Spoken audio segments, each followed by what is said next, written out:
प्रिय विद्यार्थियों, स्वागत है आपका मैथ्स के गुरुजी यूट्यूब चैनल में। तो गणित कक्षा 6 अध्याय 4 आधारभूत ज्यामितीय अवधारणाएं। ठीक है, प्रश्नावली 4.1 का प्रश्न 3 और प्रश्न 4 हम आज की वीडियो में आपको यहाँ पे कैसे करना बताने जा रहे हैं। ठीक है, तो आइए वीडियो ध्यान से देखिए। संलग्न आकृति को देखकर नाम लिखिए। यहाँ पे एक आकृति दे रखी है। ठीक है, ये आकृति दे रखी है। इसको देखकर हमने यहाँ पे 5 क्वेश्चन पूछ रखे, ABCD 4 क्वेश्चन पूछे हुए हैं। हमने ये यहाँ पे जवाब देने। ठीक है, तो सबसे पहले रेखाएं जिसमें बिंदु E सम्मिलित है। रेखाएं हमने कल भी आपको बताया, रेखा कैसी होती है, ऐसी। ठीक है, जिसके दोनों तरफ एरो बने हुए, वो क्या हो गई, रेखा हो गई। ठीक है, तो रेखाएं जिसमें बिंदु E सम्मिलित है। अब यहाँ पे देखना बिंदु E कहाँ पे है, ये यहाँ पे है बिंदु E। तो किस रेखा पे है, तो हम ए वाला करेंगे। ए वाले का जवाब हो जाएगा रेखाएं जिसमें बिंदु E सम्मिलित है। कौन सी रेखा ऐसी है जिसमें बिंदु E आ रहा हो, तो यहाँ पे हमें E और F एक ऐसी रेखा है जिसमें बिंदु E सम्मिलित है। ठीक है, बिंदु E सम्मिलित है, तो यहाँ पे लिखेंगे हम E और F। ठीक है, EF ये रेखा हो गई। ठीक है, पर बिंदु E है। ठीक है, EF पर बिंदु E है, या हम लिख सकते हैं DE पर बिंदु E है। ठीक है, तो हमें रेखाएं जिसमें बिंदु E सम्मिलित है, तो EF हो गया, दूसरा हो गया DE हो गया। ठीक है, क्या हो गया, DE भी एक रेखा है, इस पे क्या है, E बिंदु सम्मिलित है। या हम लिख सकते हैं BE भी लिख सकते हैं। ठीक है, BE ये भी एक रेखा है, या AE और AE। ठीक है, तो ये क्या होगी, ये जो E बिंदु है किन किन रेखाओं में सम्मिलित है, तो सबसे पहले FE या EF। ठीक है, फिर DE, BE और AE। ठीक है, इन रेखाओं पर बिंदु E सम्मिलित है।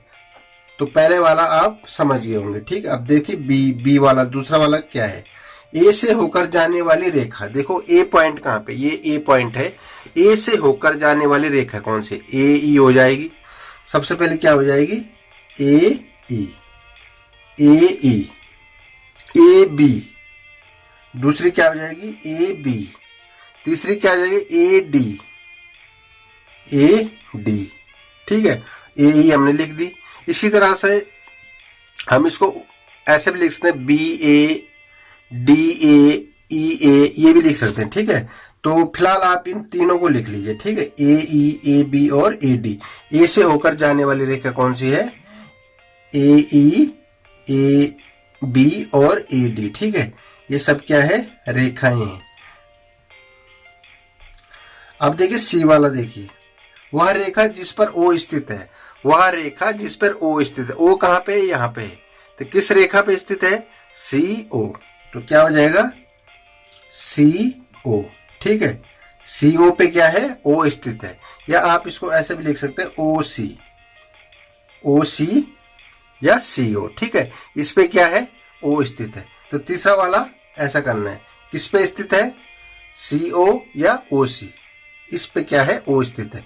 अब नंबर 4 है डी वाला, प्रतिच्छेदी रेखाओं के दो युग्म। हमने आपको पहले भी बताए प्रतिच्छेदी रेखाएं क्या होती है, जब दो रेखाएं एक दूसरे को क्रॉस कर रही हो, तो ये क्या हो गई, प्रतिच्छेदी रेखाएं हो गई। ठीक है, जब दो रेखाएं एक दूसरे को किसी बिंदु पर क्या कर रही हो, प्रतिच्छेद कर रही हो, तो वो क्या हो गई, प्रतिच्छेदी रेखाएं। ठीक है, तो प्रतिच्छेदी रेखाएं आप समझते हैं अच्छी तरह से। तो यहाँ पे इस आकृति में हमें यहाँ पे दो ऐसे युग्म मतलब जोड़े, प्रतिच्छेदी रेखाओं के दो युग्म कहाँ पे आपको दिखाई दे रहे हैं कि दो रेखाएं एक दूसरे को क्रॉस कर रही है दो जगह पे। तो यहाँ पे साफ से दिखाई दे रहा है, एक तो यहाँ पे क्रॉस कर रही है, एक यहाँ पे क्रॉस कर रही है। तो कौन सी रेखाएं हैं वो हमने नाम लिखने। ठीक है, तो सबसे पहले AE, देखो AE क्या है, एक ये रेखा इस रेखा को क्रॉस कर रही है, तो ये कौन सी होगी, CO, AE CO।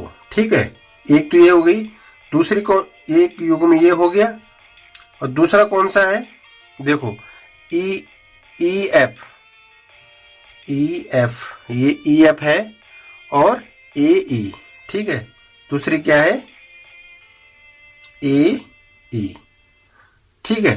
तो ए ई और ई एफ दोनों को क्या कर रही, एक प्रतिच्छेदी रेखाओं के दो युग्म है, ठीक है। तो इस तरह से आपको ये क्वेश्चन करना है। तो I hope you understand very well, आप अच्छी तरह से समझ गए होंगे कि कैसे ये क्वेश्चन करना है, ठीक है। बहुत सिंपल है। अगर आपने हमारी चैप्टर स्टार्ट में अगर आपने इंट्रोडक्शन वीडियो देखी होगी तो ये क्वेश्चन आपके लिए बहुत इजी लगने लगेगा, ठीक है। तो इसलिए हम बोलते हैं कि वीडियो को प्रॉपर देखिए, लास्ट तक देखिए, कहीं पे मिस मत करिए, ठीक है। तो अब करते हैं प्रश्न 4 करते हैं, ठीक है। प्रश्न 4 क्या है,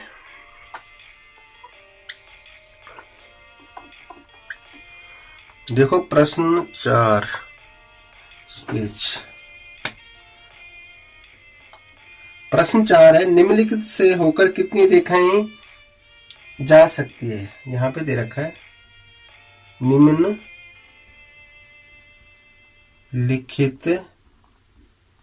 से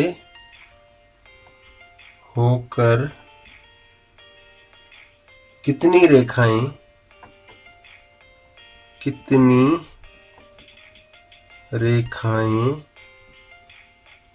खींची जा सकती है, खींची जा सकती है। यहाँ पे ए दे रखा है, एक बिंदु और बी दे रखा है 2 बिंदु। हमने आपको बिंदु के बारे में बता चुके हैं, ठीक है। बिंदु क्या होता है, एक डॉट होता है, एक पॉइंट होता है, ठीक है। उसको क्या बोलते हैं, बिंदु बोलते हैं। तो यहाँ पे क्वेश्चन है, निम्नलिखित से होकर कितनी रेखाएं खींची जा सकती है। निम्नलिखित मतलब एक ए और एक बी। तो यहाँ पे एक बिंदु मतलब एक बिंदु है, ये कोई बिंदु है, इससे कितनी रेखाएं आप खींच सकते हो। इससे तो हम आंसर लिखेंगे, एक बिंदु से हम कई रेखाएं खींच सकते हैं। ये देख लीजिए, माना ये क्या है, ओ बिंदु है, ठीक है। ये ओ बिंदु, इससे हमने कई रेखाएं खींच सकते हैं। ये देखिए, कई रेखाएं खींच सकते हैं। तो हम आंसर लिखेंगे, ए का एक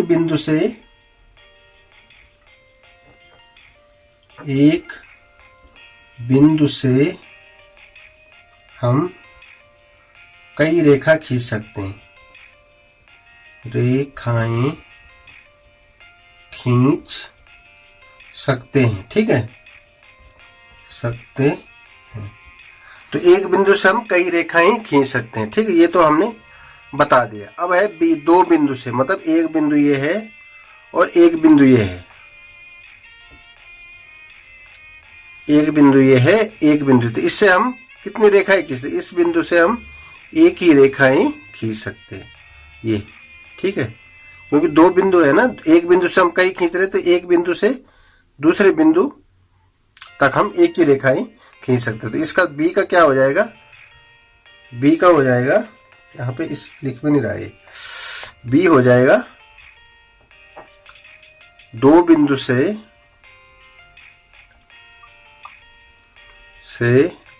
हम एक ही रेखा खींच सकते हैं, ठीक है, खींच सकते हैं, बस, ठीक है। एक बिंदु से हम कई रेखाएं खींच सकते हैं, मतलब कई मतलब अनंत तक जितनी भी खींच सकती है हम खींच सकते हैं, ठीक है। अब बी से हम एक ही 2 बिंदु से हम एक ही रेखाएं खींच सकते हैं, ठीक है। 2 बिंदु है ना, तो 2 बिंदु पे एक ही रेखाएं खींच सकते हैं।